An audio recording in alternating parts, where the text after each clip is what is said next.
మీ business ఏదైనా మీ ఊర్లో promotion చేయాలంటే అది సుమన్ టీవీతోనే సాధ్యం. ఇప్పుడే సంప్రదించండి.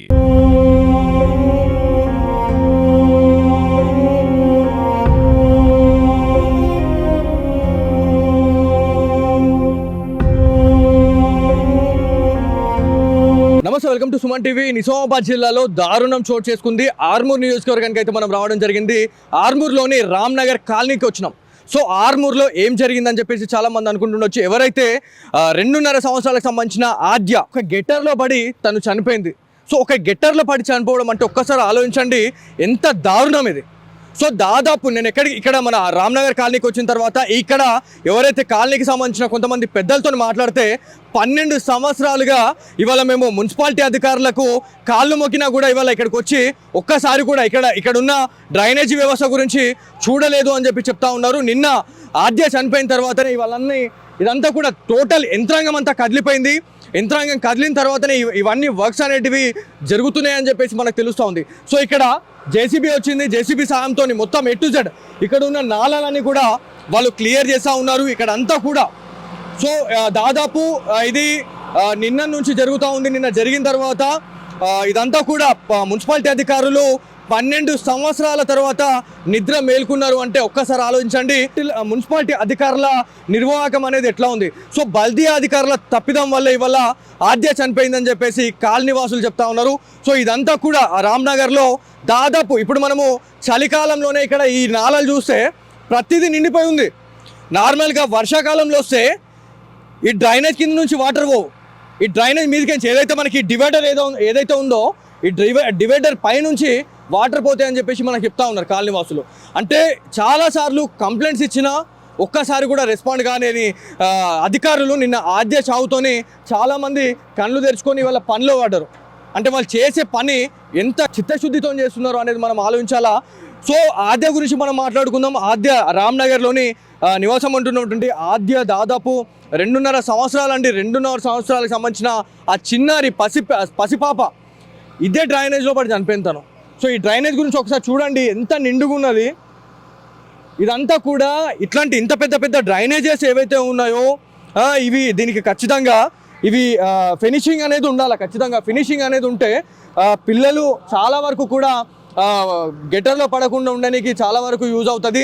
అదేవిధంగా పశువులు, ఆవులు, గేదెలు, మేకలు, కుక్కలు అవి పడ్డా కూడా అవి చనిపోయే పరిస్థితి ఉంటుంది. సో ఇదంతా కూడా ఆద్య చనిపోయిన తర్వాత ఇవన్నిటిని కూడా హోల్స్ వేసేసి ఫినిషింగ్ చేయడానికైతే పూర్తిగా సిద్ధమైతే చేసిరు అధికారులు అని చెప్తా ఉన్నారు. ఎవరైతే ఇక్కడున్న కొంతమంది కాలనీవాసులు ఏమంటున్నారంటే ఒక పాపనే చచ్చిపోయిన తర్వాత ఎందుకు ఇదంతా అంటే ఒక చనిపోతేనే మీరు రెస్పాండ్ అవుతారా అని చెప్పేసి చాలామంది కాలనీవాసులు వల్ల బాధపడుతున్నారు.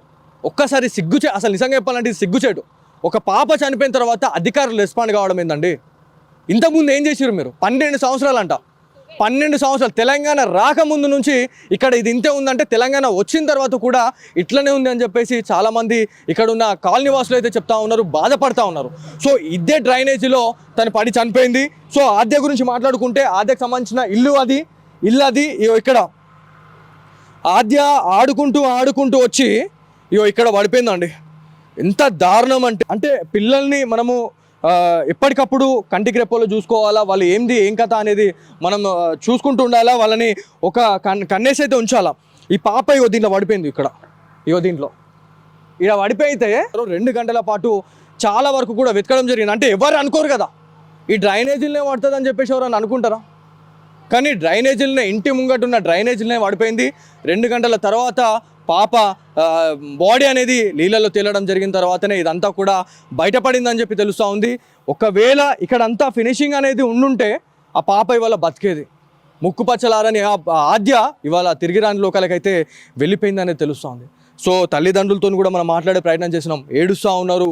అసలు ఏం మాట్లాడానో అర్థం కాని పరిస్థితి ఉంది. ఒక్కసారి ఆలోచించండి, అంటే అధికారులు ఎందుకింత నిర్లక్ష్యంగా వహిస్తూ ఉన్నారు. అధికారుల నిర్లక్ష్యం వల్ల ఇవాళ ఒక నిండు ప్రాణం కుపచ్చలారని ఒక 3 ఏళ్ల చిన్నారి చనిపోయిందంటే ఒక్కసారి ఆలోచించండి, ఎంత బాధ అండి. ఇక్కడ కొంతమంది కాలనీవాసులు ఉన్నారు, ఒకసారి వారితో మాట్లాడు. అన్న మీరు చెప్పండి, అంటే ఇదంతా కూడా ఆద్య చనిపోయిన తర్వాతనే ఇదంతా మార్పు వచ్చిందని చెప్తా ఉన్నారు. సో మీరు ఎన్ని ఇయర్స్ నుంచి ఇక్కడ ఉంటా ఉన్నారు? బల్దీ అధికారులకు మీరు ఎన్నిసార్లు కంప్లైంట్ చేయడం జరిగింది? ఒక్కసారి అని వచ్చి ఇదంతా చూడడం జరిగిందా లేదా? ఎన్నిసార్లు కానీ మున్సిపల్ ఆఫీసులో వెళ్ళి వాళ్ళకి కంప్లైంట్ ఇచ్చినా కానీ వాళ్ళు ఏంటంటే వార్డ్ మెంబర్ అయినా ఎవరు పట్టించుకోలేరు ఇప్పటివరకు.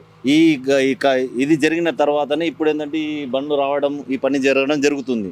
అంతకుముందు అయితే ఎవరు కూడా పట్టించుకోలేరు. అంటే ఎన్ని సంవత్సరాలుగా బాధపడతా ఉన్నారు మీరు? 12 ఇయర్స్ నుంచి 12 12 సార్లు 12 సంవత్సరాల నుంచి అంటే మున్సిపల్ ఆఫీస్ ఎదురు తిరుగుతున్నాం. వార్డ్ మెంబర్ చేంజ్ అవుతూనే ఉంటారు. వాళ్ళు ఏంటంటే వాళ్ళు వచ్చింది 5 సంవత్సరాల పాలన, 5 సంవత్సరాలు వాళ్ళు ఎంతనో వాళ్ళు ఇది చేసుకుంటారు. తర్వాత ఏంటంటే ఇది కూడా 4 ఇయర్స్ అయిందట. అంటే దీన్ని శాంక్షన్ అయ్యి కానీ 4 ఇయర్స్ తర్వాత కూడా మళ్ళీ తర్వాత కూడా ఇది పని జరగలేదు. అంటే ఈ డబ్బుని వీళ్ళు కాజేయడానికా అన్నట్టు మా అభిప్రాయం. అవునా? మీరు చెప్పండి అమ్మ, మీరు చెప్పండి. చాలా దారుణం ఇది. 3 సంవత్సరాలు కూడా నిన్న ఒక పసిపాప గెటర్లో పడి చనిపోవడం అంటే చాలా బాధ అనిపిస్తూ ఉంది. ఏడుస్తూ ఉన్నారు చాలామంది. ఇప్పుడు మీ తోటి కాలనీ వాసులు కూడా ఇలా కన్నీరు పెట్టుకుంటా ఉన్నారు. సో మీరే ఇంత బాధపడితే వాళ్ళ తల్లిదండ్రులు ఎంత బాధపడవచ్చు, ఎంత మానసిక శోభ అనుభవించవచ్చు అమ్మా? వాళ్ళది పేద కుటుంబం సార్. పేద కుటుంబం నుంచి వాళ్ళు ఏదో ఇక్కడ జీవనోపాధిలాగా వచ్చి ఉంటే వాళ్ళేమో ఆటో నడిపించుకుంటా తోలుకుంటా పిల్లల్ని భార్యని ఇచ్చేసుకొని మొన్న దుబాయ్ వెళ్తా అని తను ఆటో కూడా అమ్మేసి ఆయన దుబాయ్ వెళ్ళే టైంకి పాప అలా అయిపోయింది. ఎంత దారుణం సార్. గటేర్ అయ్యేబట్టి 12 ఇయర్స్ అయింది సార్. ఎన్నిసార్లు తెలంగాణ రాకపోక ముందు కూడా మేము కౌన్సిలర్ వాళ్ళకు ప్రతిసారి వచ్చినప్పుడులా ఈ గట్టేర్ ప్యాక్ చేపియండి, మా పిల్లలు ఉన్నారు, చిన్న పిల్లలు ఉన్నారు, పెద్దవాళ్ళు ఉన్నారు. వర్షాకాలం అయితే అంత గంగ పాడినట్టే నీళ్ళు, అన్నీ డ్రైనేజ్, కుక్కలు, మేక పిల్లలు. మా అన్నయ్య గత ప్రభుత్వంలో ఉన్న బీఆర్ఎస్ ఎమ్మెల్యే ఎవరైతే ఎక్స్ఎమ్మెల్యే అయినటువంటి జీవన్ రెడ్డి గారు ప్రతి వీధికి కూడా అప్పట్లో కొంత డోర్ టు డోర్ తను ప్రచారం చేయడం జరిగింది. అసలు సమస్యలపైన కూడా పోరాడారు. అదేవిధంగా ఇప్పుడు మన ఎమ్మెల్యే అయినటువంటి పైడి రాకేష్ రెడ్డి గారు కూడా ఆర్మూర్ మొత్తం తిరుగుతున్నాము, ప్రజల సమస్యలపైన మేము పోరాడుతున్నాం అని చెప్పి చాలా వరకు చెప్తా ఉన్నారు. సో అధికారులు వస్తున్నారా లేకపోతే ప్రజాప్రతినిధులు వస్తున్నారా అనేది క్వశ్చన్ మార్క్ అండి. ఒక్కసారి కూడా జీవన్ రెడ్డి ఇన్ని 10 ఇయర్స్ చేసిండ్రు కానీ ఒక్కసారి కూడా మా గల్లీకి రాలేరు. రామ్ నగర్కి వచ్చిండ్రేమో కానీ ఆ రోడ్ పైనుంచే ఓన్లీ వెళ్ళిండ్రు కానీ వీధుల్లో ఒక్కసారి కూడా రాలేరు. మా సమస్యలు ఎవ్వరు అడగలే. పైడి రాకేష్ రెడ్డి కూడా ఇప్పుడు ఎవ్వరు ఈ గల్లీకి రాలేరు సార్. అసలు ఈ సమస్య ప్యాక్ ఉంటే ఆ పాప ఎందుకు చనిపోతుండే? మీరు చెప్పండి. మీరు అంటే ఈ ఘటన తెలుసుకున్న తర్వాత, ఇన్సిడెంట్ మీరు విన్న తర్వాత మీకు ఏమనిపించింది? చిన్న పాప అండి, అంటే మనం పడితేనే మనం దానిలోకి వెళ్ళాలంటే మనకి ఇబ్బంది. అంత పెద్ద గిటార్ ఉంది అది. ఆ చిన్న 20 ఇయర్స్ నుండి మేము చెప్తున్నాము. ఈ మోరీ ప్రాబ్లం 20 ఇయర్స్ నుండి ఉన్నది. 20 ఇయర్స్ నుండి చెప్పినా ఎవ్వరు పట్టించుకోవట్లేదు. వస్తారు కమిషనర్లు వస్తారు, లాస్ట్ అక్కడికి వెళ్తారు, వచ్చి ఆ బండి వస్తుంది వెళ్ళిపోతుంది అంతే. 20 ఇయర్స్ నుండి ఇదే ఉన్నది. ఏమన్నా అంటే ఇదొక వార్డు అదొక వార్డు అంటారు, ఇది శాంక్షన్ అయింది అంటారు. 20 ఇయర్స్ నుండి ఇదే వింటున్నాం. ఒక ప్రాణం పోయిందాక ఎవ్వరూ రాలేరు. నా పొలిటీషియన్స్ రాలేరు, నా గవర్నమెంట్ ఎంప్లాయీస్ రాలేరు, నా మీడియా కూడా రాలేదు. మేము ఎంత ప్రాబ్లం ఉన్నా అస్సలు ఎవరు చూడరండి. ఇక్కడ అస్సలు ఎవరు చూడరు. 20 ఇయర్స్ అయింది మేము ఉండి. ఇది కాలనీ స్టార్ట్ అయ్యి 20 ఇయర్స్ అయింది.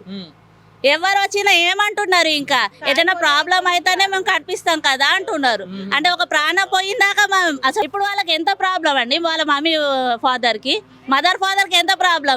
ఏమి ఇచ్చినా ఎంత ఇచ్చినా వాళ్ళకు పాప వస్తుందా? ఇవాళ ఒక పాప పుట్టాలంటే ఎంత ప్రాబ్లం అవుతున్నది. 14 ఇయర్స్కి నాకు కొడుకు అయ్యిండు. వాళ్ళకి ఎంత బాధ అవుతుంది. నేను అస్సలు భరించలేకపోతున్నాను. ఇదండి యాక్చువల్లీ ఆర్మూర్లోని రామ్ నగర్లో చాలా వరకు విషాద ఛాయలు అయితే అనుకున్నాయి. ప్రతి ఒక్క ఇంటికి సంబంధించిన వ్యక్తులు వాళ్ళు వచ్చి సుమన్ టీవీ రాగానే చాలామంది కూడా వచ్చి బాధపడతా ఉన్నారు. 12 సంవత్సరాలకి అంటే తెలంగాణ రాకముందు అంతే ఉంది, తెలంగాణ వచ్చిన తర్వాత అంతే ఉంది. 10 సంవత్సరాల్లో ఎవరైతే మాజీ ఎమ్మెల్యే అయినటువంటి జీవన్ రెడ్డి కూడా ఒక్కసారి కూడా ఈ కాలనీకి అయితే అడుగు పెట్టలేదని చెప్పేసి కాలనీ వాసులు చెప్తా ఉన్నారు.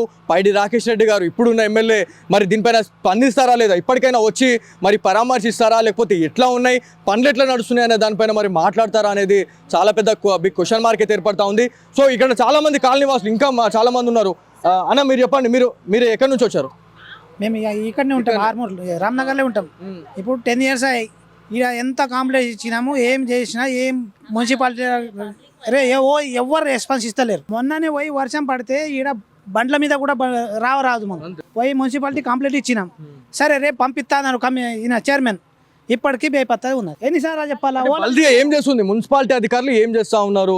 నామమాత్రంగానే ఏదో పనులు చేసుకొని ఫోటోలు దించుకొని వాళ్ళు వెళ్ళిపోతూ ఉంటారు. సెల్ఫీలు, లేకపోతే పని చేసిన ఎక్కడో ఒక దగ్గర పని చేసి ఫోటోలు పెడతా ఉంటారు. అవన్నీ కూడా వట్టి పనులేనంటారా?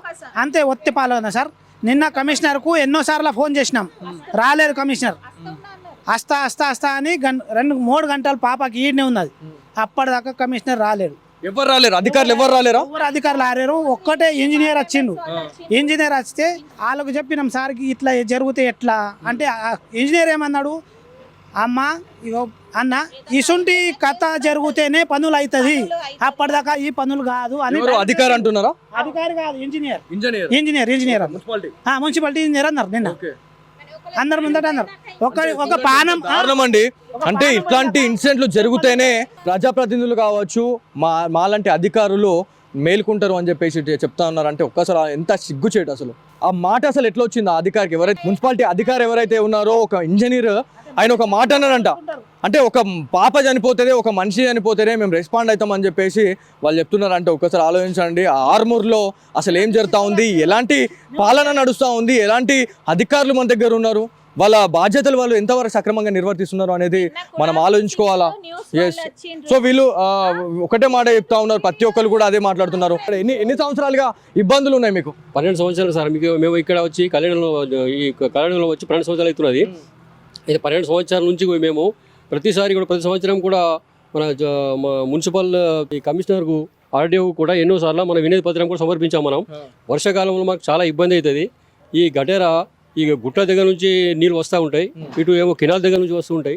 ఆ నీళ్ళు మొత్తం ఇక్కడ జామ్ అయ్యి వస్తూ ఉంటాయి నీళ్ళు. కానీ ఇక్కడ టర్నింగ్ పాయింట్ లేకపోవడం వల్ల ఈ నీళ్ళు మొత్తం ఇక్కడ నుంచి ఒక 1/2 కిలోమీటర్ వరకు లోపల వరకు వెళ్తుంటాయి. ఆడవాళ్ళకి చాలా ఇబ్బంది అవుతుంది సార్ అని చాలాసార్లు వినవించుకున్నాము, కానీ ఎవరు కూడా పట్టించుకోలేదు. అయితే ఎన్నోసార్లు సర్వే కూడా చేసినట్టు వాళ్ళు సర్వే చేసి పంపిన గవర్నమెంట్, కానీ డబ్బులు శాంక్షన్ కాలేదని చాలాసార్లు చెప్పడం జరిగింది. యాక్చువల్లీ అంటే ఎవరిని అడిగినా కూడా వాళ్ళు ఒకటే చెప్తా ఉన్నారు, ప్రతి దగ్గర కూడా తప్పిదాలే కనిపిస్తా ఉన్నాయి. ఎవరైతే ఇక్కడ మున్సిపాలిటీ అధికారులకు సంబంధించిన కొంతమంది మరి వీళ్ళు రావడం జరిగింది, మరి వీళ్ళు ఏం పనులు చేస్తూ ఉన్నారు, అసలు ఏం చేస్తున్నారు, ఇవన్నీ గుంతల్లో వీరు మరి ఇవన్నీ గుంతల్లో విన్న తర్వాత మరి మన ఫినిషింగ్ ఏమైనా చేస్తారా, లేకపోతే ఇంకేమైనా పనులు చేస్తారా అనే దానిపైన కూడా మనం మాట్లాడు. దేని గురించి గుంతలు తవ్వుతా ఉన్నారు మీరు? ఈ గుంతల్లో జాలి ఆంగ్లర్ వాతిల్లో పడకుండా మంది పడకుండా జాలి ఉడుతుంది. మున్సిపాలిటీ సిబ్బందినా లేకపోతే మీరు ప్రైవేటా? మేస్త్రి పొద్దున ఇప్పుడు చిపెట్టిపోయిండు. ఎన్ని రోజులలో అయిపోతుంది ఇదంతా వర్క్? మరి 3 రోజుల్లో అయిపోతుంది. అంటే ఇంతకు ముందు మీకు ఎప్పుడైనా ఇట్లాంటి ఇష్యూస్ పైన మీకు అధికారులు ఏమైనా ఇట్లాంటి కాంటాక్ట్ ఏమైనా ఇవ్వడం జరిగిందా? ఇదే ఫస్ట్. ఇట్లాంటి డ్రైనేజీలో అంటే ఆర్మూర్లో ఇంకా ఎన్ని ఉండొచ్చు ఇట్లాంటి డేంజర్గా ఉన్న డ్రైనేజెస్? అంతా తెలియదమ్మా, ఎందుకంటే చిన్న చిన్న డ్రైనేజ్ చేసిన వాళ్ళు మొత్తానికి కూడా ఇదంతా ఫినిషింగ్ చేయడానికి మేము వచ్చినాము, అధికారులు మాకు చెప్పారు, అధికారులు చెప్పిన తర్వాతనే ఇదంతా కూడా మేము చేస్తున్నాం అని చెప్పి చెప్తా ఉన్నారు. సో ఇదంతా కూడా ఎంత దారుణం అంటే, ఆద్యకు సంబంధించిన ఇల్లు ఇదే, రెంటెడ్ హౌస్ ఇది, ఆద్యకు సంబంధించిన ఇల్లు ఇది. సో ఎవరైతే తల్లిదండ్రులు బోరున విలపిస్తూ ఉన్నారో, ఇవాళ బాధపడతా ఉన్నారు, ఇవాళ ఆద్యాలు లేరు అనే వార్తని వల్ల జీర్ణించలేకపోయి చాలా వరకు కూడా బాధపడతా ఉన్నారు. మేము ఇంకా బతికేందుకు, మా పిల్లలు లేనప్పుడు మేము బతికేందుకు అని చెప్పేసి వాళ్ళు ఇవాళ ఏడుస్తున్న సిచ్యువేషన్ అయితే ఉంది.